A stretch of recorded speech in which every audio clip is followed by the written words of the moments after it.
remercier le Seigneur avec moi, tout simplement de la vie qu'il nous a donnée, de la vie qu'il nous donne, parce que en dehors du temps n'est pas bon, le Seigneur soutient son peuple,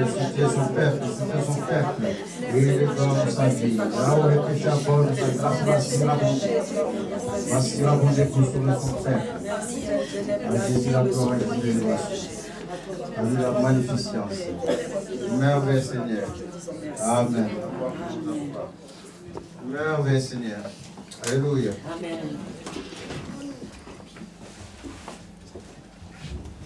On va saluer d'abord notre sœur, la femme d'un pasteur qui est venue nous voir aujourd'hui. Madame, j'ai oublié les noms, c'est Gloria. Madame Gloria, c'est la femme d'un pasteur. Julien, voilà. Julien, la femme d'un confrère pasteur qui est venu nous visiter. Sois béni. La foi en action. Amen. Je suis en train de dire, quand il y a la foi en Jésus, quand il y a la foi que Dieu peut faire dans ta vie, que ça monte, que ça descende. Tu seras dans la souffrance, certes. Tu seras dans les afflictions. Toutes choses peuvent venir dans ta vie. Mais comme Job, tu diras que mon Rédempteur se lèvera toujours en dernier. Car Dieu, il est l'alpha, il est l'oméga. Il est le commencement, il est la fin de ta vie. Amen. Au milieu, ça peut bouger. Ça peut gesticuler. Au milieu, il peut avoir des grimaces. Mais lui, il est celui qui a commencé avec toi. Il est celui qui finira avec toi. Car nous sommes sa possession. Amen. Nous sommes sa possession. Est-ce que vous comprenez? Moi, si je possède une chose, pour venir prendre cette chose, il faut passer outre moi. Est-ce que vous comprenez? Donc, pour t'atteindre, il faut qu'on passe par Jésus pour t'atteindre. Et comme on ne peut pas vaincre Jésus, ça veut dire que le combat est gagné d'avance. Vous êtes en train de suivre? Parce que pour te vaincre, pour nuire à ta vie, il faut qu'il puisse vaincre celui qui tient ta vie. Pour celui qui tient notre vie, c'est Jésus. Et comme on ne peut pas les vaincre, mes chers amis, le combat est gagné d'avance. Mais Jésus va nous demander quelque chose qui dépend de nous, la foi. Merveilleux Seigneur, la foi en action. Car la foi, si ce n'est pas en action, ça ne peut pas. Tu peux bien proclamer que la foi s'appelait l'invisible, du surnaturel au naturel, mais si tu n'es pas en action, mes chers amis, ta foi sera vaine. Merveilleux Seigneur. Mais cette foi, ça marche que par la présence d'une personne. La présence du Saint-Esprit. Dans le livre des Actes 10, 38, il est écrit, Jésus rempli du Saint-Esprit, guérissait les malades et chassait les démons. Jésus rempli du Saint-Esprit, guérissait les malades et chassait les démons. De telle sorte quand il était présent sur la terre, on arrive dans le livre de Jean 5, après la guérison de ces paralytiques dans la piscine de Bethesda, les pharisiens disent, mais par quelle autorité tu es en train de guérir ces messieurs? Jésus leur dit, mon Père agit jusqu'à présent et moi aussi j'agis. Et il continue plus loin, il reprend, je ne peux rien faire de moi-même. Je fais ce que je vois faire au Père et le Fils le fait pareillement. Sans la présence du Saint-Esprit, tu ne peux pas faire des choses. Sans la présence du Saint-Esprit, tu ne peux même pas convaincre les gens des péchés pour qu'ils viennent à Jésus. Tes paroles seront des paroles en l'air. Vous êtes en train de suivre? C'est parce que le Saint-Esprit va soutenir tes paroles que ces paroles vont convaincre les cœurs pour que les cœurs viennent à Jésus. Amen. La foi dépend d'une seule personne, le Saint-Esprit. Amen. Vous êtes en train de suivre? Sans le Saint-Esprit, ta foi est vaine. C'est ainsi que vous avez vu, dans le dernier fois, on a vu l'apôtre Pierre. Il était un homme inconstant dans la vie. Il était un homme sans assurance des choses de la vie. Comme nous, les enfants de Dieu, ils ont quelque chose de spécial. Vous remarquerez, ceux qui suivent vraiment le Seigneur, on est à peu près, dans le monde, on nous dira, on est comme des bêtes. C'est-à-dire, on est comme des idiots. C'est ça les enfants de Dieu. On ne tilte pas tout de suite alors que les gens du monde, ils tiltent la situation. Ils savent où la situation va l'amener, ils tiltent, ils contrent la situation. Par sa force. Nous, on est comme ça. On reçoit tout simplement parce que naturellement, on s'attend à Dieu. Sans que tu pries naturellement, parce que ton cœur a Dieu, parce que Dieu t'a vu depuis avant ta naissance, tu t'attends à Dieu. C'est ça les enfants de Dieu. Et quand tu vas connaître le Seigneur par la foi, c'est là que le Seigneur va te donner l'intelligence des choses. C'est là qu'il va renouveler ton intelligence. C'est là qu'il va renouveler tes capacités. C'est là qu'il va enlever toutes les angoisses qui étaient dans ton cœur et dans ta vie. C'était l'exemple de l'apôtre Pierre. Quand il a connu le Saint-Esprit, il n'était plus les mêmes. Quand le Saint-Esprit est venu sur lui, la parole déclare que l'apôtre Pierre n'était plus la même personne. Il marchait avec assurance. Dans le livre de Luc 8, la foi en action. Et pour l'exemple de Luc 8, et puis on va prendre l'exemple d'une femme. Dans le livre de Luc 8, on voit Jésus qui marche. Et pendant qu'il marche, il y a Jairus qui vient voir Jésus pour guérir sa fille. Voilà, Luc 8, je l'ai. Et voici, quand Jésus marchait, il vint un homme nommé Jairus, qui était chef de la synagogue, qui se jeta aux pieds de Jésus et le supplia d'entrer dans sa maison, parce qu'il avait une fille unique d'environ 12 ans qui se mourait pendant que Jésus y allait. Il était pressé par la foule. Lucas. Or, il y avait une femme atteinte d'une perte de sang.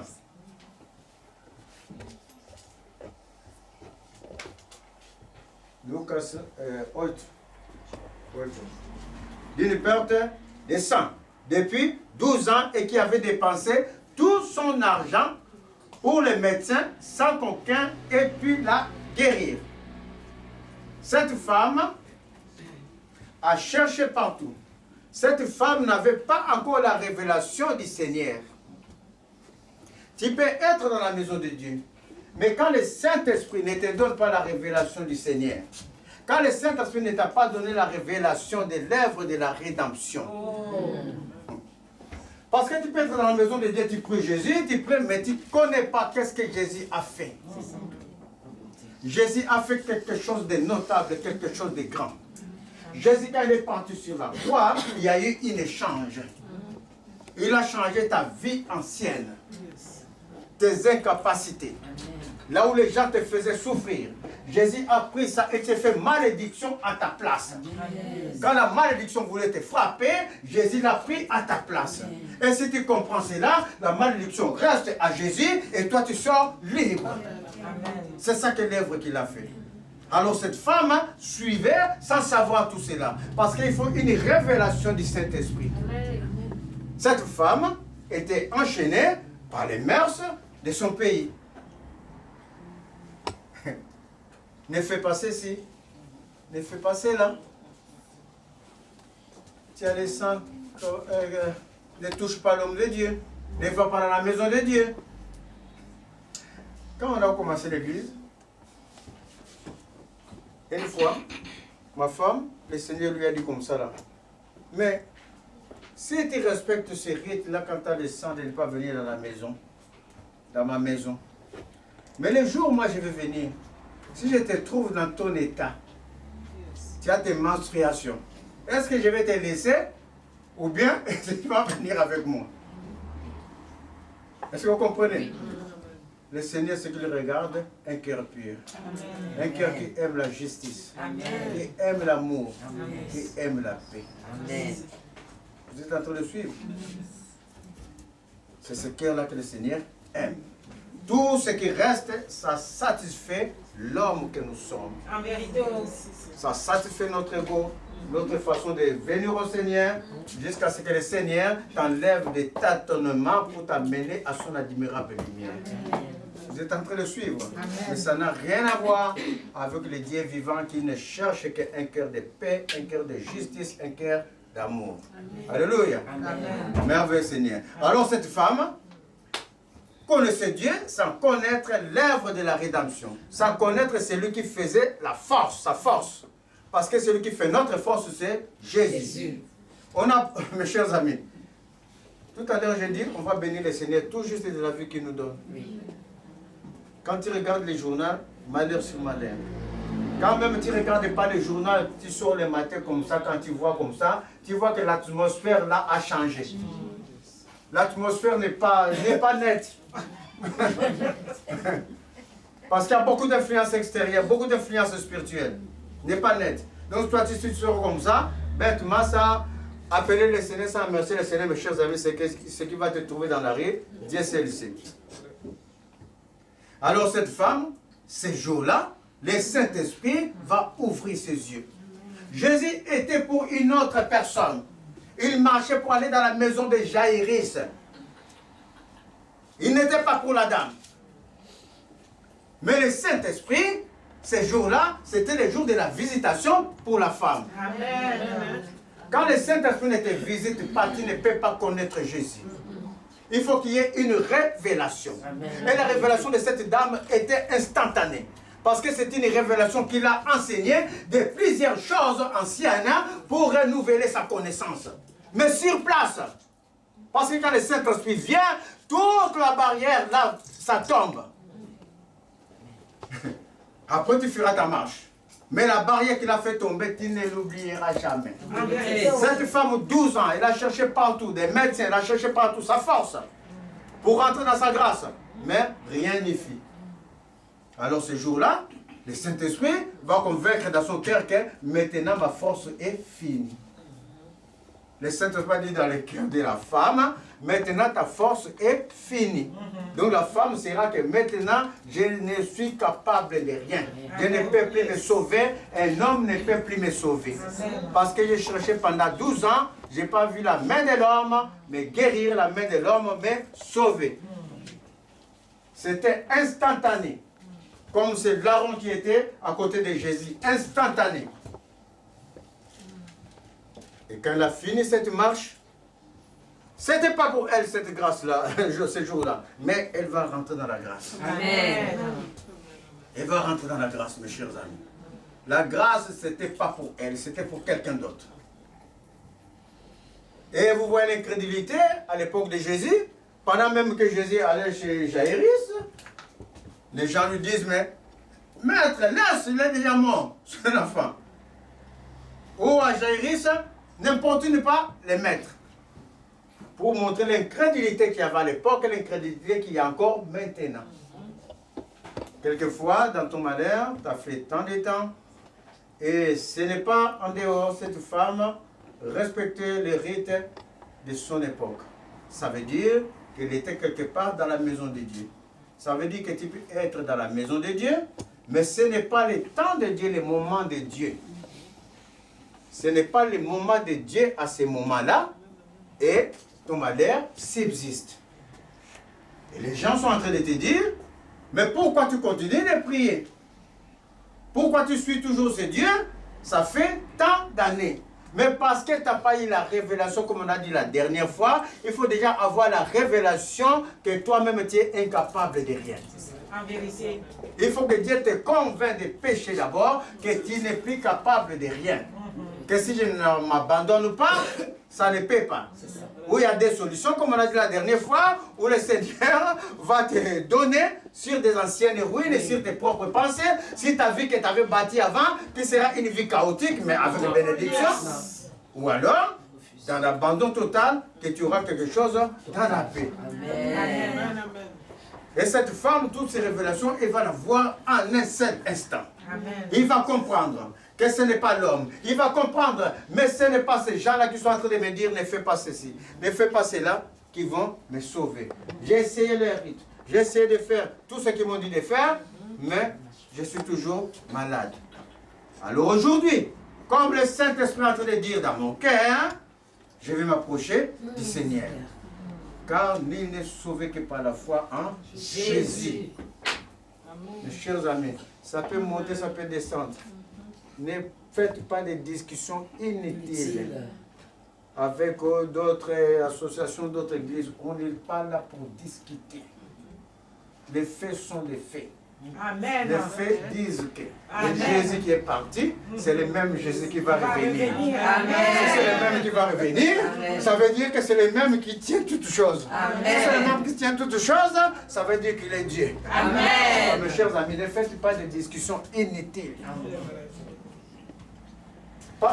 La parole déclare, avant que la fin arrive, que les gens, tout le monde qui ne prient pas craignent, avant que ça arrive, cette bonne nouvelle, Jésus sera proclamé dans le monde entier. Amen. Si ça ne suffit pas, ne discutez pas pour rien. Avant que la fin arrive, Jésus sera connu, sera proclamé dans le monde entier. Amen. Tout le monde saura qu'il est Seigneur. Tout le monde saura qu'il est Dieu. Tout le monde saura qu'il est Alpha. Il est Oméga. Il tient les clés de la mort et du séjour des morts. Il est celui qui t'a sauvé, qui t'a affranchi du malheur. Tout le monde le saura. Est-ce que vous comprenez? On n'a pas à discuter là-dessus. Comme dit l'apôtre Paul, c'est les principes de Dieu. Ce n'est pas les principes de l'homme, c'est les principes de Dieu. C'est comme ça que Dieu a décrété. Et cette femme va connaître tout cela en un instant. Il va braver la foule. Il va braver les lois de sa société. Il va toucher la robe de Jésus, la soutane de Jésus. Mes chers amis, quand tu étais impur, l'impureté, ce n'est pas dans tes menstrues l'impureté. Est-ce que vous comprenez? Il faut être propre. C'est tout ce que Jésus te dit, propre du cœur. Si tu n'es pas propre du cœur, tu as beau ne pas venir dans la maison de Dieu pendant que tu es des menstrues, mais si c'est toi qui sors avec les hommes là-bas, tout ce que tu fais pour Dieu est nul. Vous êtes en train de comprendre? Voilà. Tout à l'heure, une de mes filles m'a appelé là-bas. Papa, je viens de changer mon coton, où est-ce que je les mets? Moi, dit, enroule dans une poche poubelle, tu enroules bien, et moi je les sortirai. Mais tu restes dans la maison de Dieu. Est-ce que vous comprenez? C'est ça qui est la réalité des choses. Je ne peux pas lui dire que va dehors, tu n'es plus dans la maison de Dieu. Et dehors, qu'est-ce qu'elle va faire? Si on est de prendre le bus pour rentrer à la maison, elle s'en va voir quelqu'un. Est-ce que ça c'est normal? Alors cette femme va braver ses mœurs. Et va aller, et va toucher la robe de Jésus. Là, les gens l'entourent. Ah, mais cette femme qui a fait ça, il ne sait pas que dans nos lois, cette femme, on peut la lapider. On ne doit même pas toucher un homme saint. On ne doit pas toucher ceci, cela. On ne doit pas. Et Jésus va donner maintenant la leçon à toute la foule. Parce que quand elle a touché la robe de Jésus, mes chers amis, quelque chose s'est passé. Le Saint-Esprit qui a convaincu cette femme de péché, le Saint-Esprit qui lui a dit qu'aujourd'hui est le jour de ton jour, et cette femme obéissant au Saint-Esprit, n'obéissant plus à la loi des hommes, cette femme touche à Jésus, mes chers amis, une force, une puissance. Le Saint-Esprit a agi par la foi de la dame, et la femme fut instantanément guérie. Amen. Le sang s'arrêta tout de suite. Le sang, depuis 12 ans qui ne s'arrêtait pas, s'arrêta tout de suite, instantanément. Amen. Par la puissance, par la foi au Saint-Esprit. L'obéissance au Saint-Esprit. Alors Jésus se retourna, qui m'a touché? Parce qu'une force est sortie de moi. Alors c'est pour vous montrer, mes chers amis, quand tu es en train de prier pour quelqu'un comme ça, sois guéri dans ta maladie, soit ceci et cela, ce n'est pas toi. C'est le Saint-Esprit. Si tu essaies de prendre cette gloire, mes chers amis, ça va se retourner contre toi. Jésus a dit, j'ai senti une force sortir de moi. Une force indépendante de moi, qui est sortie de moi, je l'ai senti. Comme quand tu pries sur quelqu'un, tu sens ce que la personne a. Tu sens que la personne a mal à l'épaule. Il a mal au cœur parce que tu lui as mis la main. J'ai senti une force sortir de moi. Jésus dit. Et la femme a dit, ah, mais il va me faire revenir encore. Non, c'est pas moi. Jésus dit, si j'ai senti la force. Et la femme, pour avoir pu renier la foi en Dieu, il a dit, c'est moi maître. Et Jésus lui dit, ta foi t'a sauvé. En même temps, il a éduqué toute une multitude dans la foi en Dieu. La foi, mes chers amis, sans le Saint-Esprit, tu ne peux pas sortir de là où tu étais. Il y avait une femme, Rite. Cette femme, c'est la belle-fille de Naomi. Naomi, ils ont quitté Bethléem, qui était le pays du pain, où il y avait de l'abondance. À ce moment-là, il y avait la sécheresse. Alors Naomi, son mari va prendre Naomi, puis ses deux fils, ils vont partir dans les pays des Cananéens. Dans les pays où les gens prient avec des ablutions, des rites et tout tas de trucs. Où les gens ne croient pas fermement en Dieu. Où les gens sont enfermés dans des choses du village. C'est-à-dire que nous, dans notre famille, on prie une casserole. Dans notre famille, il y a des forêts sacrées. Quand tu vas devant l'arbre, il faut t'agenouiller. Quand tu vas devant l'eau, c'est là. Il amène toute sa famille là-bas. Et comme le Seigneur n'est pas content, parce qu'elle amène la famille là-bas, les enfants se marient avec les femmes de là-bas. Et comme le Seigneur n'est pas content, les enfants du Messie vont mourir. Alors, le mari lui-même meurt et les deux fils aussi meurent. Alors Naomi reste avec ses deux belles filles. Et Naomi n'a pas de descendance selon la loi à donner pour qu'il se marie avec ses deux filles. Elle était déjà vieille, elle dit quand même je vais me marier, le temps que cet enfant grandisse c'est pour se marier avec l'une de vous, ça ne peut pas. Mes filles, libérez-vous. Rentrez dans votre famille. Quand le Saint-Esprit est en train de venir, mes chers amis, vous pouvez marcher avec quelqu'un. C'est ça l'enlèvement d'ailleurs. Hein? L'enlèvement, on sera comme ça, l'un est pris, l'autre est resté. Quand le Saint-Esprit vient, quelquefois, vous êtes des amis. Vous marchez ensemble. Vous faites les 4 grands coups ensemble. Mais le jour-là, il y a la visitation qui arrive. Par des petites choses. Et tu vas voir, une des personnes est en train d'écouter attentivement. Son cœur est en train d'être touché. Il voit que ça, ce qu'on fait là, c'est mal, c'est pas bien. Il faut que je change. Mais l'autre, il est là-dedans. Il ne va pas écouter, il est comme aveuglé. Les princes de ce monde, Satan, les princes de l'air, on l'appelle les princes de l'air, Satan. Il aveugle l'intelligence, afin que les gens ne voient pas la gloire de Dieu. Afin que toi, tu crois que c'est l'homme qui peut faire à ta place.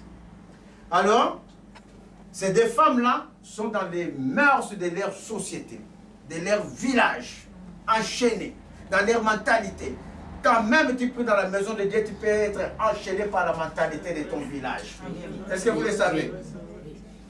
Tu peux être enchaîné par ce que tu connaissais avant. Tu n'abandonnes pas, tu vas vivre comme quand tu étais toujours dans le monde. Alors que la parole est claire, quand Jésus est venu, il a fait de nous une nouvelle création. Une nouvelle créature. Une nouvelle création qui va grandir dans ses mains. Ça veut dire que tu auras des faux pas, mais, mes chers amis, il va te soutenir pour que tu aies de bonnes œuvres. Les œuvres anciennes sont passées. Les choses anciennes sont passées dans ta vie quand tu connais Jésus. Je suis en train de dire. Ce que tu faisais avant, c'est passé. Ce qui t'est bloqué avant, c'est passé. Par la foi que nous avons, ce qui t'est bloqué, t'est tourmenté dans la vie avant, c'est passé. Il suffit que tu te lèves avec une foi active. Amen. Pour que tu saches que cela est passé, pour que tu vois la gloire de ces choses. Alors cette femme, Ruth, constatait que dans la vie de sa belle-mère Naomi, il y avait quelque chose de spécial, qui n'était pas comme dans son village. Tout en connaissant qu'ils viennent de Bethléem, ils viennent de la maison de Dieu, ils voient tout ce qui se passe dans leur vie et croient qu'ils sont pauvres parce qu'ils sont partis immigrer là-bas. Mais Ruth, il ne les voit pas comme ça. Ruth, il voit que c'est des gens qui sont dans la paix. C'est des gens, quand ils sont là, il y a une bénédiction tout autour. Mais elle-même, Naomi, et son mari ne voyaient pas ça. Donc, quand le mari est mort, on propose maintenant à Ruth et à l'autre effronté de rentrer chez eux. L'autre a dit, qui était le deuxième effronté, il a dit, moi, je reste dans les mœurs de mon village. Moi, je reste chez moi. Moi, je ne connais pas Dieu. Je ne connais pas la main de Dieu dans ma vie. Parce que chez moi aussi, si je plonge dans le fleuve, comme dit Naaman, je vais guérir. Mais il a plongé plusieurs fois dans ce fleuve-là, il n'était jamais guéri. Chez moi, quand je m'en vais me prosterner devant cet arbre-là, les choses vont se faire dans ma vie. Ce n'est plus l'humain qui va même te parler, c'est l'arbre qui te parle. L'homme, il est quand même bizarre, l'homme. Comme dit, Dieu l'a dit dans le livre d'Ésaïe, il a dit, mais comment toi, l'homme, tu vas planter ton arbre? Tu l'arroses, l'arbre grandit, tu prends une partie de l'arbre, tu fais le feu pour cuisiner, tu prends une autre partie, tu fais une statue, tu commences à prier sur ce statue. Est-ce que tu es logique? Cette femme veut rester de là-dedans. Alors l'autre, Ruth, il a dit non, non, non, non. Le Saint-Esprit est en train de le convaincre des péchés. Quand tu es en train de marcher, mes chers amis, quand tu vois que ça se répète et que ne fais pas, ne fais pas. N'entends pas que Dieu te parle comme ça. Il y a des choses que tu veux faire, toi-même tu sais que je ne dois pas faire. Tu les sens. Tu t'arrêtes. Le Saint-Esprit est en train de te parler dans ton cœur. Mais si tu continues, tu vas voir ce qui va t'arriver. Alors Ruth a obéi à la voix qui était dans son cœur. Une autre voix paisible, comme la voix qui a parlé à notre père Abraham. Une voix de paix. Alors qu'Abraham voyait aussi, dans sa contrée, des miracles. Son père Terah était magicien dans la sorcellerie. Donc il voyait les effets de la sorcellerie dans sa famille. Est-ce que vous comprenez? Parce que c'est spirituel. Mais ce jour-là, quand la voix de Dieu a parlé à Abraham, c'était différent. Amen. Personne ne va te dire que Dieu est là, c'est Dieu qui te parle. Non, mes chers amis, cette personne ne va te le dire. Tu vas savoir que c'est lui. Amen. Si tu as des doutes, mes chers amis, demande au pasteur de prier pour éloigner les malins de toi. Quand Dieu vient, tu sais que c'est Dieu. Il n'y a pas de doute. Alors cette femme va dire non, non, non, non, ça c'est différent. Naomi, j'ai vu comment Dieu agit dans ta vie. Alors que Naomi vient de perdre mari et enfant. Mais rien te voit autre chose. J'ai vu comment Dieu est avec toi, Naomi. Je vois la paix dans ta vie. Je vois la joie dans ton visage. Je vois que tu es, vraiment tu es une femme de paix. Ton Dieu sera mon Dieu. La première chose, ton Dieu sera mon Dieu. Ton Dieu, Naomi, m'a convaincu. Ton Dieu m'a convaincu qu'il est Dieu. Alors qu'il vient de perdre les maris. Il vient de perdre les beaux-frères et puis beaux-pères. Mais il dit à Naomi, ton Dieu sera mon Dieu, Naomi. Et ton peuple sera mon peuple. Ah, merveilleux Seigneur. Là, le Seigneur est en train de chercher déjà des prostituées pour venir dans sa contrée. Mon peuple sera ton peuple. Dieu dit, mon peuple sera ton peuple. Il a dit ça dans la bouche de Naomi, parce que de Naomi est sortie la descendance où de Jésus, il est né. Merveilleux Seigneur. Dieu est en train de chercher la prostitution pour bâtir sa maison. Ça veut dire que quel que soit ton caractère, quelle que soit ta prostitution que tu fais dehors, tu fais avec les esprits, Dieu n'en a que faire. Dieu t'appelle à sa gloire, appelle à te libérer afin de recevoir la vie. Amen. Vous allez nous suivre. Amen, amen. Il a dit, ton peuple sera mon peuple. Alléluia. Et Naomi est sortie des effets de son village Et nous connaissons tous la gloire. Dans la lignée de Jésus, il y a Naomi, elle est la grand-mère de Isaïe, pas Isaïe, Isaïe, qui est le grand-père de David, et d'où la naissance de Jésus. Amen. Vous êtes en train de suivre? Amen. Ton peuple sera mon peuple. Dieu l'a visité. Amen. La visitation sans la présence du Saint-Esprit, ta foi est vaine. Voici pourquoi il est notable, il est primordial de rester dans la présence du Saint-Esprit. Rester dans la présence du Saint-Esprit, ça nécessite l'obéissance. Pas autre chose. Obéissance à ce qu'il dit. Obéissance à ce qu'il va faire. Pas à ce que toi tu vas faire. Le grand David, je le dis toujours tous les temps. David, qui avait une confiance extrême en Dieu. Vous le connaissez dans sa jeunesse. Quand il n'était qu'un membre de 17 ans. Vous connaissez ce que David a fait. Il savait que le Dieu qui me protégeait du pâturage. Quand les loups venaient, j'ai déchiré leur gueule. Cette force, il connaissait que ça venait de Dieu. Il a dit par cette force, toi Goliath, tu ne peux pas me vaincre. Pendant ce temps, Goliath terrorise tout un pays qui appartient à Dieu. Personne ne peut s'élever. Il est géant. Il y a même les gens qui portent son bouclier. Et David, lui, c'est un petit enfant. Mais ce petit enfant-là, il avait la conviction, la foi en lui, que le Dieu que je suis en train de suivre, il est grand. Il est l'alpha, il est l'oméga. Pour que celui-là puisse vaincre ma nation, pour que celui-là puisse me vaincre, il faut qu'il puisse vaincre ce Dieu. Et comme il ne peut pas vaincre ce Dieu, moi, David, je vais le braver. Dans la foi que j'ai, moi, David, je vais dire à l'obstacle, qu'il ne peut pas, tu n'as pas emprise sur moi. L'esprit de réclamation des familles, tu n'as pas emprise sur moi. Dites avec moi la réclamation, tu n'as pas emprise sur moi. Les réclamations que peuvent faire les familles, les réclamations que peuvent faire la vie, mes chers amis, ils n'ont pas emprise sur vous. Parce que sinon, ça veut dire qu'ils ont vaincu Jésus. Alors David va braver Goliath. Il va braver l'obstacle. Goliath, c'est l'obstacle de ta vie. Goliath, c'est celui qui fait mal à ta vie. Goliath, c'est les réclamations. Quand même tu suis le Seigneur, il y a une réclamation qui vient dans ta vie. Tu regardes, la nuit comme ça, tu dors. Le matin, j'ai rêvé que j'étais devant des statuettes et j'étais même prosterné. Réclamation que tu n'as pas brisée. Mais cela, ça ne peut plus parce que Jésus a mis les hauts là. Amen. Suivre.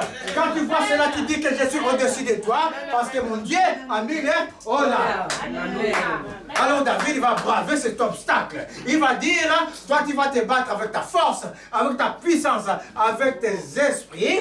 Mais moi, David, je vais me battre en un seul nom, dans le nom de Jésus. Et David prit sa fronde, lance-pierre, comme quand on était enfant, comme ça, on jouait avec les lance-pierre, qui n'avaient pas de force, mais cette lance-là, mes chers amis, elle était mystérieuse. Amen. Ce jour-là, la pierre qui est sortie de cette lance, elle est mystérieuse. Oh. La pierre qu'on rejetait, ce qui bâtissait, elle devenait la principale de l'arbre. Oh, mes chers amis, elle devenait la principale de l'arbre. Quand la pierre est partie, le Saint-Esprit est entré d'accompagner. Le Saint-Esprit accompagne tes paroles de la bouche. Quand tu te lèves, le Saint-Esprit est en train de détruire par ce qui sortira de ta bouche. Alors la pierre est partie, mes chers amis. 2 minutes après, Goliath était mort.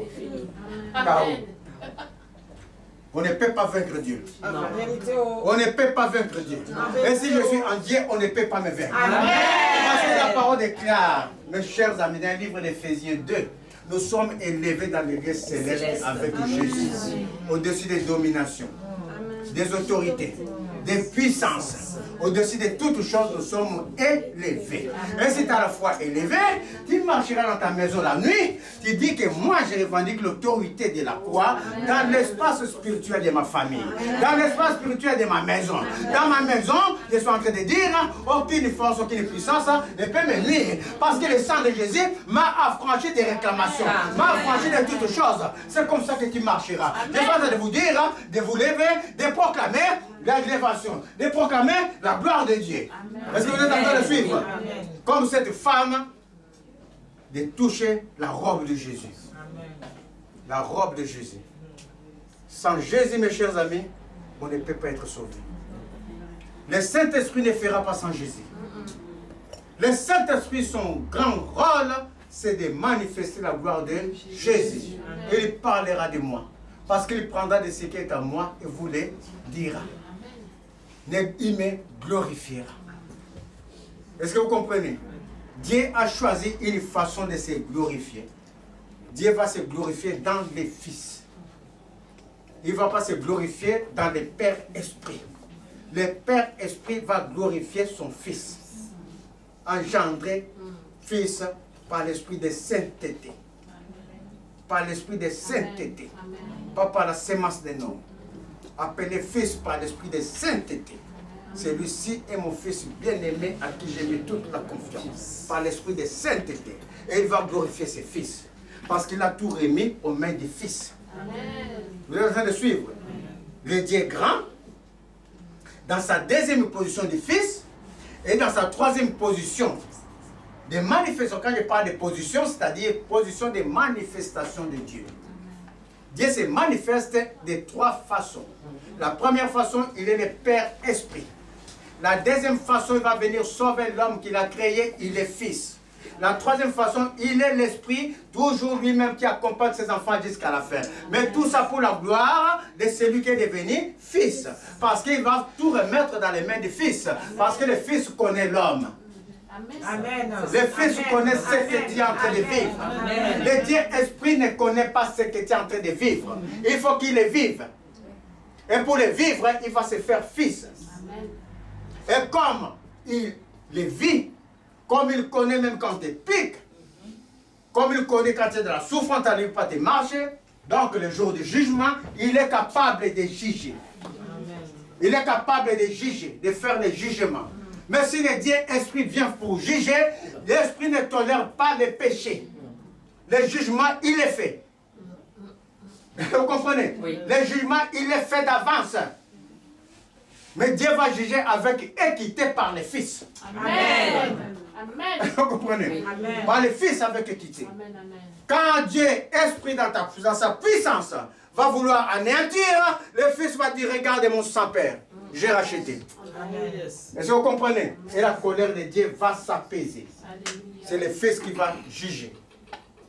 Dans sa position de fils, il va juger. Voici pourquoi toute la gloire est à lui. Amen. C'est lui qui t'a racheté. C'est lui aussi, mes chers amis, qui va te soutenir jusqu'au bout. Amen. Mais Dieu ne veut pas la mort de ses enfants. Amen. Loin de là. Tout ce que Dieu veut, que l'homme vienne à la repentance. Tout ce que Dieu veut, est-ce que toi-même tu peux détruire ce que tu as fait? Non. Impossible. Quand tu es une personne un peu sensée, est-ce que tu peux détruire ce que tu as fait? Donc ça veut dire, d'où il faut prier. Quand tu attends la télé, quand tu vois des femmes qui ont fait des enfants qui jettent au caniveau, est-ce que ça vient de Dieu? Est-ce qu'il y a même quelque chose d'esprit de Dieu dedans? Quand tu regardes ta vie avant, on a fait des coups avec des copains. Mais regarde bien quand on faisait des coups, toi peut-être tu étais comme ça là, c'est le copain qui faisait des coups, mais toi tu es en présence. Parce qu'il y avait déjà une séparation. Amen. Vous êtes en train de suivre. Il y a déjà une séparation. Des cœurs déjà apprêtés. Mais tout cela, pourquoi Dieu permet? Tout simplement pour que sa gloire se manifeste. Amen. Pour que sa gloire se manifeste. Amen. Quand c'est même là qui jette au caniveau, c'est pour un but. Tout est pour un but, je suis en train de vous dire. Amen. Parce que c'est même là, le jour où il va connaître comme cette femme hémorroïde qui a touché la robe de Jésus, le jour où il va connaître la gloire de Jésus, c'est même là va amener des milliers à Jésus. Est-ce que vous comprenez? Mais il ne faut pas être la pierre d'achoppement. Il ne faut pas d'abord passer par là-bas pour connaître Jésus. Les malheurs arrivent, mais le scandale arrive, mais malheur à celui qui va provoquer le scandale. Il ne faut pas attendre d'abord que Dieu te touche parce que tu n'écoutais pas, tu es mort déjà, tu as fait mourir les gens, après tu écoutes. Non. Est-ce que vous comprenez? C'est maintenant pendant que nous sommes en bonne santé, physique et mentale. C'est maintenant, pendant que nous sommes dans la grâce, dans la bonté de Dieu, que nous devrons lui montrer notre amour. Amen. Et quand même nous sommes dans l'affliction, par la foi que nous avons en lui. Oh, mais regarde l'exemple de cette femme Rite. Elle a perdu les maris. Elle a perdu des beaux-parents. Mais elle sait que le Dieu de Naomi là, il est Dieu. Elle sait que ce Dieu-là, il est grand, il est élevé. Si tu as cette foi-là, mes chers amis, rien ne peut te tenir ici-bas. Est-ce que vous comprenez? C'est à nous l'autorité. Notre foi doit être toujours élevée dans le Saint-Esprit afin que nous marchions sur toutes choses. Soyez bénis. Amen.